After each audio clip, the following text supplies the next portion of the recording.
ഇപ്പോൾ ഈ കാണുന്നത് എന്താണെന്ന് മനസ്സിലായോ? ഇതാണ് തഞ്ചാവൂരിലെ കൊട്ടാരം, തഞ്ചാവൂർ പാലസ്. അപ്പോൾ നമസ്കാരം, എല്ലാ പ്രിയപ്പെട്ടവർക്കും പുതിയൊരു വീട്ടിലേക്ക് സ്വാഗതം. അപ്പോൾ ഞങ്ങൾ ഇന്നുള്ളത് തഞ്ചാവൂരിലാണ്. തഞ്ചാവൂരുകാർ അരൺമന എന്ന് വിളിക്കുന്ന തഞ്ചാവൂർ മറാത്ത പാലസ് കാണാൻ വേണ്ടിയാണ്. അപ്പോൾ ഒരിക്കൽ കൂടി എല്ലാ പ്രിയപ്പെട്ടവർക്കും പുതിയൊരു വീട്ടിലേക്ക് സ്വാഗതം. അപ്പോൾ ഇതിന് ടിക്കറ്റ് എടുത്തിട്ട് ഈ എൻട്രൻസിൽ കൂടെ വേണം കയറാനകത്തോട്ട്. അപ്പോൾ ഈ എൻട്രൻസിൻ്റെ ഒക്കെ കുറച്ച് ഭാഗങ്ങളും അവിടെയെല്ലാം മെയിനേഴ്സ് വർക്കും മറ്റു കാര്യങ്ങളൊക്കെ നടക്കുകയാണ്.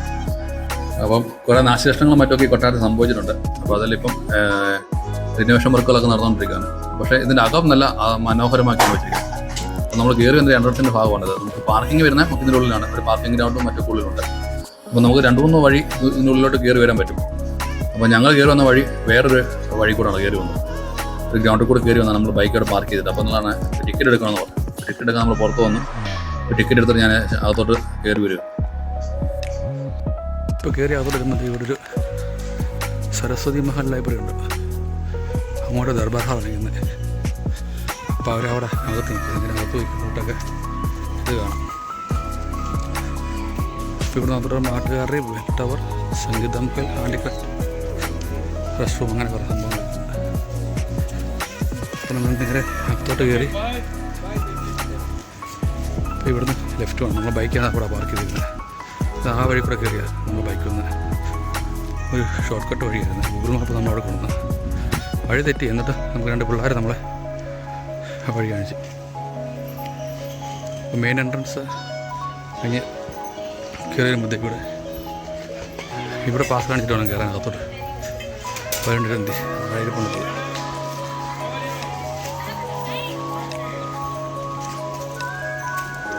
ഞാൻ വഴി നടക്കുന്നുണ്ട്. ബാ കാശിയുടെ ഭയങ്കര കളിയാണ്.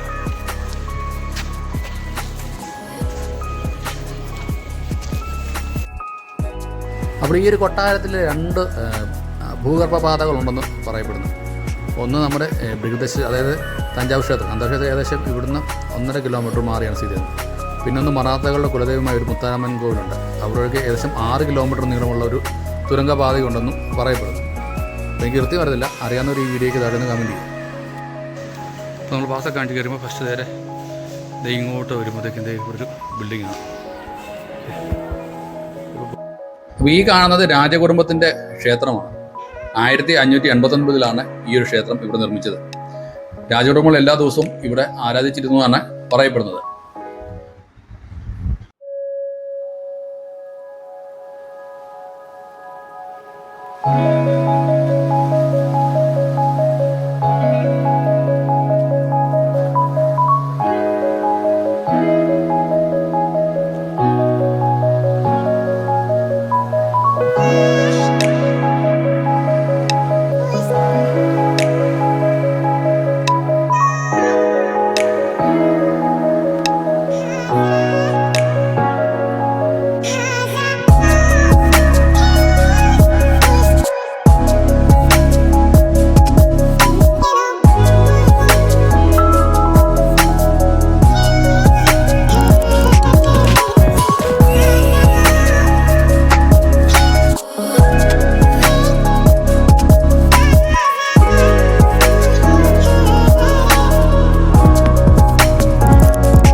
അവിടെ എന്തിൻ്റെ ഒരു ഹോസ്റ്റൽ വെച്ചിട്ടുണ്ട്.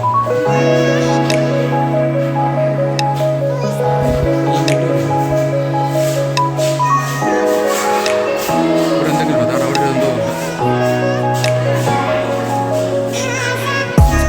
ചോളന്മാരുടെ തലസ്ഥാനമായ തഞ്ചാവൂർ AD 7-ാം നൂറ്റാണ്ട് മുതൽ അഭിവൃദ്ധി പ്രാപിച്ച ഒരു നഗരമാണ്. നിലവിൽ ചിന്നക്കോട്ടൈ, പെരിയ കോട്ടൈ എന്നീ 2 പ്രധാന കോട്ടകളുണ്ട്. തഞ്ചാവൂർ കൊട്ടാരം ബിഗ് ഫോർട്ട് കോംപ്ലക്സിനുള്ളിലാണ് സ്ഥിതി ചെയ്യുന്നത്. AD 1279 ചോളന്മാരുടെ പതനത്തിന് ശേഷം ഏതാനും നൂറ്റാണ്ടുകൾ നീണ്ടുനിന്ന പാണ്ഡ്യ അധിനിവേശത്തിന് ശേഷവും സേവപ്പ നായിക് തഞ്ചാവൂർ പിടിച്ചെടുക്കി. 1532 അദ്ദേഹം രാജാവായത്. തഞ്ചാവൂർ മറാത്ത കൊട്ടാരം ആദ്യ തഞ്ചാവൂർ നായിക് രാജവംശത്തിലെ ഭരണാധികാരികളാണ് നിർമ്മിച്ചത്. തഞ്ചാവൂർ കൊട്ടാരത്തിൻ്റെ നിർമ്മാണം 1534 ആരംഭിച്ച് 1535 പൂർത്തിയായി. ഇത് തഞ്ചാവൂർ അമ്പലത്തിൻ്റെ ഒരു സ്ട്രീറ്റ് കാണിക്കുന്നത്. തഞ്ചാവൂർ അമ്പലത്തിൻ്റെ വെസ്റ്റ് മെയിൻ സ്ട്രീറ്റ് കേട്ടോ. 1869 ഫോട്ടോ.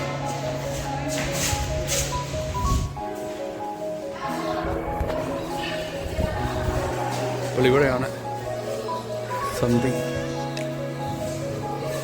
ഞാൻ ഇവിടുന്ന് കാണിക്കാം. ആദ്യം ഫ്രണ്ട് കാണിക്കാവേ. ഫ്രണ്ടിൽ നിന്ന് കാണിച്ചിട്ട് ഞാൻ ഇതുണ്ട് നീലത്തിമിംഗലത്തിൻ്റെ അസ്ഥി. തിമിംഗലത്തിൻ്റെ അസ്ഥി. സംഗീതമഹൽ 1885.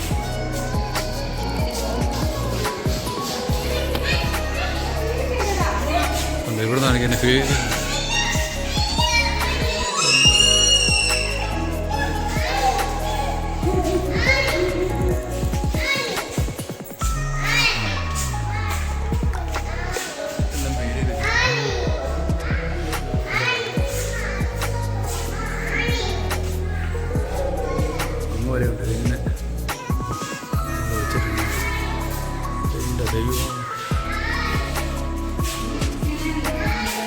എത്ര?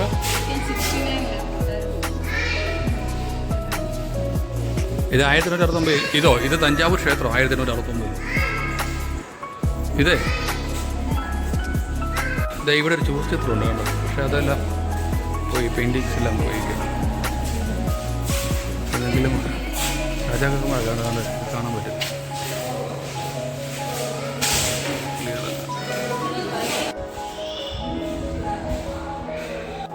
ശിവാജി രണ്ടാമൻ്റെ ഒരു ഫോട്ടോയായിരുന്നു. ഇവിടുത്തെ കാഴ്ച ഞങ്ങൾ താഴോട്ട് ഇറങ്ങും.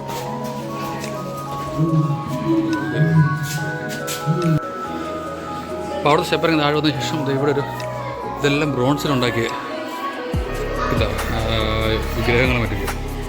ഇത് തഞ്ചാവൂർ ക്ഷേത്രത്തിൻ്റെ ഒരു മിനിയേച്ചർ ഉണ്ടാക്കി വെച്ചിട്ടുണ്ട്. അദ്ദേഹം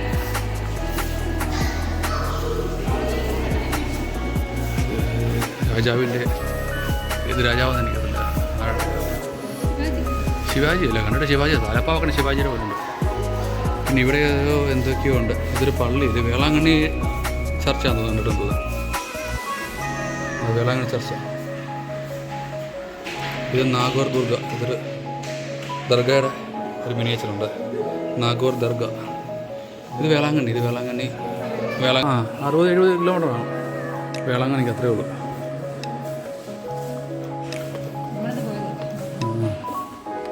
ഇവിടുന്ന് നമ്മൾ പുറത്തോട്ട് ഇറങ്ങും.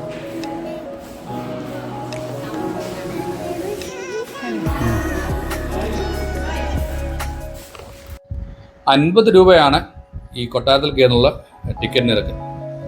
പക്ഷേ ഈ കൊട്ടാരം പൂർണ്ണമായിട്ട് ആണെങ്കിൽ 3 വ്യത്യസ്ത ടിക്കറ്റുകൾ ആവശ്യമാണ്. അപ്പോൾ ഞങ്ങൾക്ക് കിട്ടിയ ടിക്കറ്റ് കൊണ്ട് നമുക്ക് ദർബാർ ഹാളൊന്നും സന്ദർശിക്കാൻ പറ്റിയില്ല. മാത്രമല്ല നമുക്ക് അതിനുള്ള സമയമില്ലായിരുന്നു. അപ്പോൾ ഞങ്ങൾക്ക് കിട്ടിയ ടിക്കറ്റ് കൊണ്ട് നമ്മൾ ഈ മെയിൻ ഭാഗങ്ങളിൽ കയറി.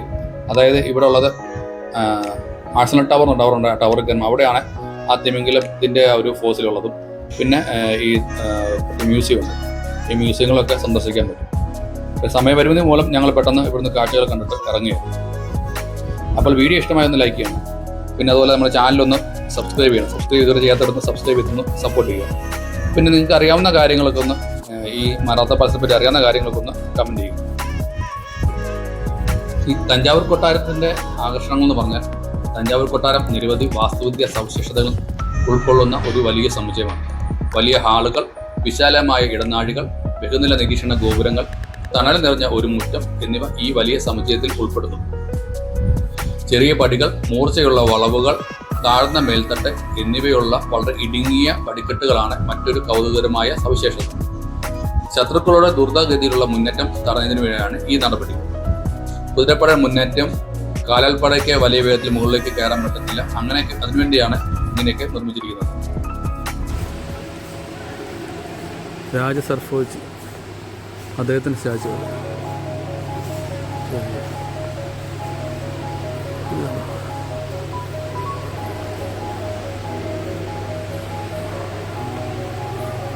ഇതൊക്കെ ഒന്ന് കാണണം, കണ്ടേ പറ്റത്തുള്ളൂ, കാണണം.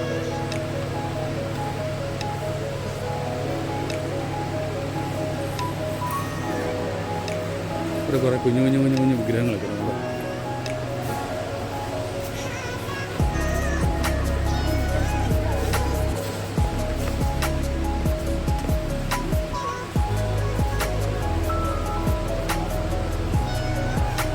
പക്ഷേ ഈ പെയിൻറ്റിങ്സ് എല്ലാം ഉണ്ട്, അതെല്ലാം കണ്ടിട്ട് എനിക്ക് തോന്നുന്നു അതെല്ലാം അടുത്ത റിനോവേഷൻ ചെയ്താൽ തോന്നുന്നു കണ്ടിട്ട്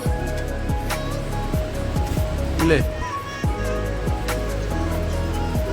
ഇതെല്ലാം നടരാജ്.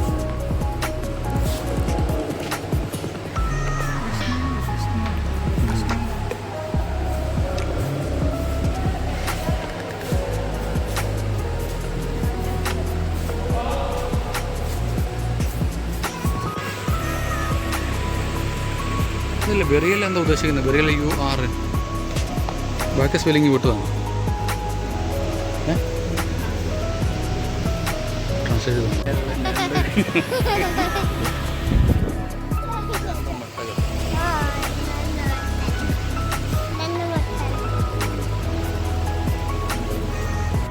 കൊട്ടാര സമുച്ചയത്തിലെ പ്രധാന സ്മാരകങ്ങളായ ആഴ്സണൽ ടവർ, ബെൽ ടവർ, മറാത്തക്കാരുടെ ദർബാർ ഹാൾ, സദർ മാടി അതായത് സർജാമാടി എന്നിവ സംസ്ഥാന പുരാവസ്തു വകുപ്പ് സംരക്ഷിക്കുന്നു. രാജാ സർ ഫോജി മെമ്മോറിയൽ ഹാളും റോയൽ പാലസ് മ്യൂസിയവും സദർ മഹൽ കൊട്ടാരത്തിലാണ് സ്ഥിതി ചെയ്യുന്നത്. സരസ്വതി മഹൽ ലൈബ്രറി തഞ്ചാവൂർ കൊട്ടാര സമുച്ചയത്തോടൊപ്പം സ്ഥിതി ചെയ്യുന്നു. തഞ്ചാവൂർ കൊട്ടാരത്തിന്റെ വാസ്തുവിദ്യ ഭംഗി മറാത്തകളുടെയും നായക്കന്മാരുടെയും കലയ്ക്കും സംസ്കാരത്തിനും നൽകുന്ന പ്രോത്സാഹനത്തെ പ്രതിഫലിപ്പിക്കുന്നു. ദർബാർ ഹാളിലെ ചിത്രങ്ങൾ രാമായണത്തിലെ രംഗങ്ങളെ ചിത്രീകരിക്കുന്നു. ദേവന്മാരുടെയും ദേവതകളുടെയും രൂപങ്ങൾ ചുവരുകളിലും മേൽക്കൂരിലും നന്നായി പ്രദർശിപ്പിച്ചിട്ടുണ്ട്. ഇവിടെ ഫുള്ള് നടരാജ വിഗ്രഹങ്ങൾ.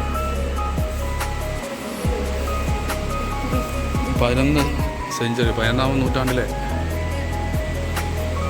ഇതെല്ലാം 11ാം നൂറ്റാണ്ടിലെ നടരാജ വിഗ്രഹങ്ങൾ. ഇത് 11 to 13 പറയുന്നത്.